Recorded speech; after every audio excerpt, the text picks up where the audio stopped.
السلام علیکم، کیسے ہیں آپ سب؟ امید ہے آپ سب خیریت سے ہوں گے۔ ذرا سوچئے، اس دنیا میں تقریباً 2 ارب مسلمان موجود ہونے کے باوجود بھی آج ہماری آواز اتنی زیادہ طاقتور کیوں نہیں ہے جتنی ہونی چاہیے؟ کیا وجہ ہے کہ آج ایک مسلمان کے دکھ پر دوسرا مسلمان صرف افسوس کرتا ہے لیکن ایک قوم بن کر کھڑا نہیں ہو پاتا؟ جبکہ قرآن مجید میں اللہ تعالیٰ واضح الفاظ میں فرماتے ہیں کہ تم سب مل کر اللہ کی رسی کو مضبوطی سے تھام لو اور تفرقے میں نہ پڑو۔ یہ صرف ایک نصیحت نہیں ہے بلکہ امت مسلمہ کی کامیابی کا ایک بنیادی اصول ہے۔ لیکن آج ہماری امت کمزور ہے۔ وجہ صرف ہمارے سیاسی اختلافات نہیں ہیں بلکہ اس کی اصل وجہ یہ ہے کہ ہم نے اپنے مشترکہ اسلامی مفاد کو کمزور ہونے دیا ہے۔ ہم نے اپنے چھوٹے چھوٹے مفادات، تعصبات، فرقہ واریت اور قومیت کو امت کے مفاد پر ترجیح دینا شروع کر دیا ہے۔ یاد رکھیے گا، جب میں بڑا ہو جائے اور ہم چھوٹا ہو جائے نا تو امت کمزور ہو جاتی ہے۔ تاریخ گواہ ہے کہ جب تک مسلمان آپس میں متحد رہے دنیا کی کوئی بھی طاقت ان کے سامنے کھڑی نہیں رہ سکی۔ صلاح الدین ایوبی کے دور میں مسلمان مختلف راستوں میں بٹ گئے تھے، لیکن صلاح الدین ایوبی نے پہلے دشمن سے لڑنے پر نہیں بلکہ مسلمانوں کو آپس میں متحد کرنے پر توجہ دی۔ انہوں نے پوری دنیا کے مسلم حکمرانوں کو ایک مقصد پر جمع کیا، جس کے نتیجے میں بیت المقدس ایک مرتبہ پھر مسلمانوں کے قبضے میں واپس آ گیا۔ یہ صرف تلوار کی فتح نہیں تھی بلکہ یہ اصل میں اتحاد کی فتح تھی۔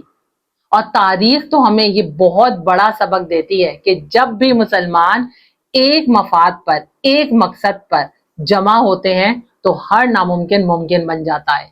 آج ایران میں ایک جنازہ اٹھا ہے، دنیا کا سب سے بڑا جنازہ۔ یہ صرف جنازہ نہیں تھا بلکہ یہ پوری امت مسلمہ سے ایک بہت بڑا سوال تھا کہ کیا ہم آج بھی بکھرے ہوئے ہیں؟ اور اس کا جواب پاکستان کے ہاتھ میں ہے۔ ذرا تاریخ پر نظر ڈالیں، جب خلافت عثمانیہ تھی ایک پرچم کے نیچے 3 بر اعظم تھے، کوئی بھی مسلمانوں کی طرف آنکھ اٹھا کر بھی نہیں دیکھ سکتا تھا۔ لیکن آج جب ہم 57 ٹکڑوں میں بٹ گئے ہیں تو ہر طرف مسلمانوں کے جنازے اٹھ رہے ہیں۔ آج ایران رو رہا ہے، کل فلسطین رو رہا تھا اور آئندہ کوئی اور روئے گا۔ اور یہ سلسلہ یوں ہی چلتا رہے گا جب تک کہ ہم مسلمان آپس میں متحد نہیں ہو جاتے۔ دنیا ایران کے لیے ہم پاکستانی قوم کی حمایت اور بھائی چارے کو ہمیشہ یاد رکھے گی۔ آج پوری دنیا ایران اسرائیل جنگ میں پاکستان کے کردار کو بہت زیادہ سراہ رہی ہے۔ پاکستان کا تو مطلب ہی پاک لوگوں کی سرزمین ہے۔ پاکستان یہ کوئی عام ملک نہیں ہے بلکہ یہ ملک کلمے کی بنیاد پر بنا، اور اس کا وجود خود پورے امت مسلمہ کے لیے ایک بہت بڑا پیغام ہے کہ ہم مسلمان آج بھی ایک ہو سکتے ہیں۔ پاکستان جو ایک ایٹمی ملک ہے، اس کے پیچھے 24 کروڑ جوانوں کی ایک سپر مین پاور موجود ہے، اور اسٹریٹجیکلی بھی اس کی پوزیشن بہت زیادہ اسٹرانگ ہے، اور پاکستان پوری بکھری ہوئی امت کو اکٹھا کرنے کی بھرپور صلاحیت رکھتا ہے۔ آج پاکستان کا شمار امت مسلمہ کے ان اہم ترین ممالک میں ہوتا ہے جس سے مختلف موقعوں پر مسلم ممالک کے درمیان تعاون، مکالمے اور مشترکہ موقف کی ہمیشہ حمایت کی ہے۔ فلسطین اور کشمیر کے لیے پاکستان ہمیشہ اپنی آواز بلند کرتا رہا ہے اور مسلم امہ کے اتحاد کے لیے سفارتی لیول پر کوششیں کرتا رہا ہے۔ لیکن یہ صرف ایک ملک کی ذمہ داری نہیں ہے بلکہ یہ تمام اسلامی ممالک کی مشترکہ ذمہ داری ہے۔ پاکستان کو اللہ نے ایک پل بنایا ہے، عرب اور عجم کے درمیان، سعودی عرب اور ایران کے درمیان۔